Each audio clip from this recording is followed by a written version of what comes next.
Bonjour à tous. Alors aujourd'hui nous sommes le week-end pascal 2020. Vous voyez, c'est le printemps, là il y a les cerisiers qui sont en fleurs, les pissenlits, c'est super beau, il y a du jaune. Le jaune c'est super. Alors je me présente d'abord, je suis berger. Je possède des milliers et des milliers de moutons qui m'obéissent au doigt et à l'œil, et aussi à la baguette. Mon rôle de bon pasteur est de les protéger avec amour. Donc je les nourris bien, j'en prends soin. Un mouton, parce que je sais qu'un mouton bien élevé, élevé avec amour, eh bien c'est l'assurance d'obtenir une laine soyeuse, de qualité, et une viande fondante d'un goût incomparable. Ça c'est certain, moi j'aime mes moutons. Alors pourquoi mes moutons sont heureux, mais vraiment heureux quand je les tonds? Pourquoi est-ce qu'ils ne réagissent pas?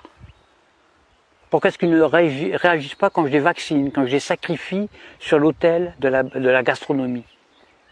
Il y a un mystère, il y a un mystère. Surtout quand on sait que moi, je suis qu'un petit bonhomme fragile, qui ne ferait pas le poids face à un mouton en colère, un seul mouton en colère. Un seul bélier peut me tuer d'un seul coup. Eh bien le secret, le voici. Pour qu'un troupeau de milliers de moutons soit docile, soumis, obéissant, eh bien il suffit de jouer soit sur la peur, soit sur leurs besoins de sécurité. Exemple, quand j'ai besoin de les tondre, ou de les vacciner, ou de les confiner, ou même de les mener à l'abattoir, eh bien je leur crie « Attention, voilà un loup ! Il y a un gros loup !» Donc là, je joue sur la peur. « Courez vite dans la bergerie, allez vite, vite, vite, réfugiez-vous là-bas. » Besoin de sécurité.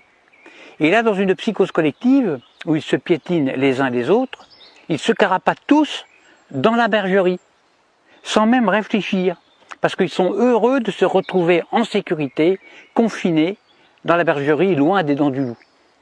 La peur court-circuite la réflexion. Elle fait exploser leurs neurones. Alors déjà, qu'un mouton, il n'y en a pas beaucoup. Alors pendant que leur attention est dirigée vers le loup, eh bien moi, tranquillement, je les tonds, je les vaccine, je leur tatoue le gigot, je puce les rebelles, je castre les chefs, bien sûr, en leur injectant des médicaments, etc., etc. Et quand j'ai fini mon travail, eh bien, je les relâche tout doucement par petits groupes. Alors c'est vrai qu'ils se sont fait tondre, ça ils s'en rendent compte, ils le voient, mais ils sont heureux d'avoir échappé au gros loup. Ils sont tondus, mais encore vivants, donc contents, heureux. Je les fais alors bêler tous en chœur à la tombée de la nuit et je leur demande de m'applaudir à 20 h au moment du journal télévisé qui leur raconte qu'ils ont échappé vraiment à un grand danger. Alors bien sûr, sur le nombre, il y a toujours quelques rebelles, des moutons noirs, qui sont des moutons plus intelligents que les autres, qui comprennent, ils ont pigé mon stratagème. Alors ils essayent, ils tentent désespérément d'expliquer à leurs frères moutons, à leurs congénères, que si le loup en croque 2 ou 3 seulement, le berger, lui, est beaucoup plus dangereux, puisqu'ils finiront tous sur une table en méchoui, ou sur la table pascale. Alors il faut les gérer, ces moutons noirs, qui ne veulent pas rentrer dans la bergerie, parce que ce sont des rebelles, ce sont des esprits libres. Alors à ceux-là, soit je leur montre mon bâton, soit je les fais mordre par mon chien. Or le mieux c'est d'égorger un seul mouton noir devant les autres. Alors ça, c'est super efficace. Ça.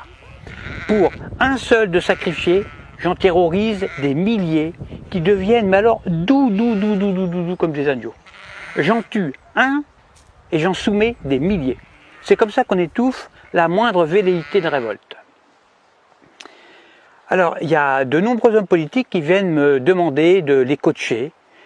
Alors que moi je ne suis qu'un simple berger, je suis qu'un pauvre berger. Mais s'ils me le demandent, c'est justement parce qu'on peut utiliser ces méthodes, les méthodes de berger, chez des humains. En effet, la différence entre le comportement des moutons et celui des humains, eh bien c'est que justement il n'y a aucune différence. C'est ça le secret. Le secret est là, il n'est pas ailleurs. Donc, quand on veut faire passer une loi impopulaire, qui ne fait pas plaisir, eh bien on le fait pendant que la population a peur.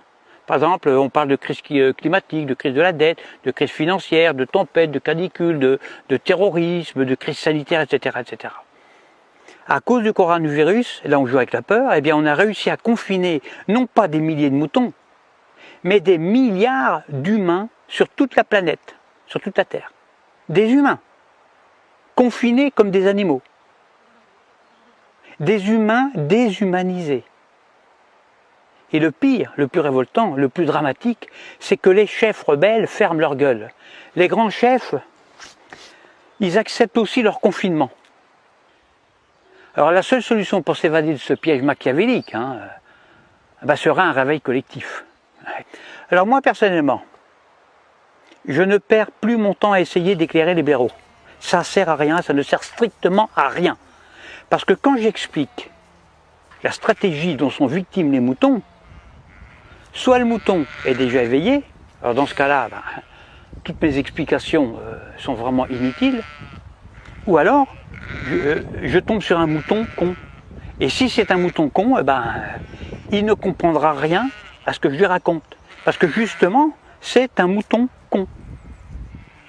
Alors il faut faire attention parce que le mouton con, lui, il n'est pas fautif. Il est con, c'est tout, c'est pas sa faute. Alors à bientôt pour une prochaine vidéo. Pensez à vous abonner, à diffuser la vidéo parce que je me présente aux prochaines élections présidentielles et puis j'ai besoin de beaucoup d'électeurs.